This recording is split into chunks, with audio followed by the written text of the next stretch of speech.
How to add Google Maps on your Wix website.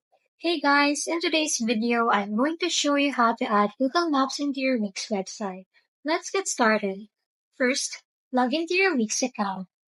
Then, open your Wix editor and go to the website where you want to add your map. Then, on the left side of the screen, click Edit Site. Here, you can use Wix built-in Google Maps element. On the left-hand side, click Add Elements.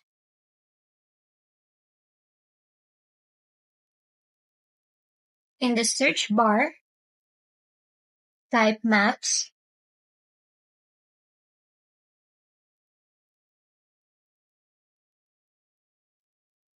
Choose between full width Google Maps or the standard Google Maps element. Click to add it to your page.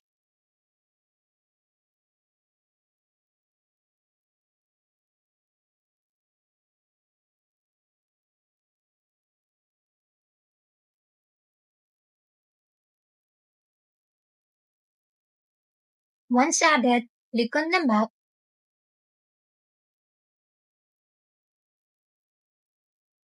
Click on the map, then choose Manage Locations. You can enter your business name or address. Wix will auto-detect it from Google Maps. You can also add a little description of your location. And that's it. You have successfully added Google Maps into your Wix site. If this video helped you, don't forget to like and subscribe for more helpful tutorials.